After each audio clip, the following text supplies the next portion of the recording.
நல்லா இருக்குன்னா இது வரைக்கும் நான் யூஸ் பண்ணுவேன், அது நல்லா இல்லைன்னா நான் இன்னொன்று தேடுவேன், எனக்கு அந்த உரிமை இருக்கு, I have the power to choose அப்படின்னு இப்பதான் நிஜமான ஜனநாயகத்துக்கு நம்ம மக்கள் வராங்க.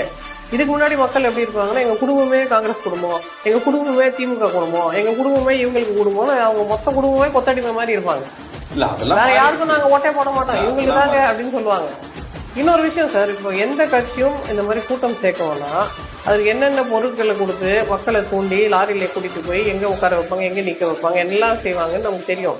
ஆனா இத்தனை பேர் out of their own self interest போயிருக்கிறாங்க. அவங்க காசை செலவு பண்ணிட்டு, அவங்க டைமை செலவு பண்ணிட்டு, அவங்க ஆபீஸ்க்கு லீவ் போட்டுட்டு இத்தனை யங்ஸ்டர்ஸ் போயிருக்காங்க. வேற எதுக்குமே கிளம்பாத யங்ஸ்டர்ஸ் இது கிளம்பி போறாங்க. நான் போனை நோண்டிட்டு இருக்கேன்னு சொல்ற யங்ஸ்டர்ஸ்ல போனை ஓரமா வச்சுட்டு அங்க போறாங்கன்னா இட் சேஸ் சம்திங். இந்த யூத் எதையோ தேடுறாங்க, ஏதோ அவங்களுக்கு தேவைப்படுது, அதை டெலிவர் பண்றேன்னு ஒருத்தர் சொல்றாரு. அவர் என்ன டெலிவர் பண்ணிட்டு வரா அப்படின்னு ஓட்டோ போட்டு பேசுறது கரெக்டா இருக்காது. என்ன டெலிவர் பண்ணுவான்னு பாப்போம், உண்மையிலே டெலிவர் பண்ணிட்டு வரான்னு நம்ம கேட்கலாம். இல்ல அதான் இது வரைக்கும் பேசுறதுல அவர் தெளிவா பேசுறாருன்றதுதான் கேள்வி. அவரு நல்லா தெளிவா தான் பேசுறாரு. அவருக்கு யாருக்கிட்ட எப்படி பேசணும், யாரை பத்தி எப்படி பேசணும், எங்க என்ன டோன் யூஸ் பண்ணணும், எது இம்பார்ட்டன்ட் எது இம்பார்ட்டன்ட் இல்ல, அவர் முழுக்க இந்திய தமிழ்நாட்டோட வரலாற்றை பத்தி படிச்சுட்டு தான் வந்து பேசுறாரு.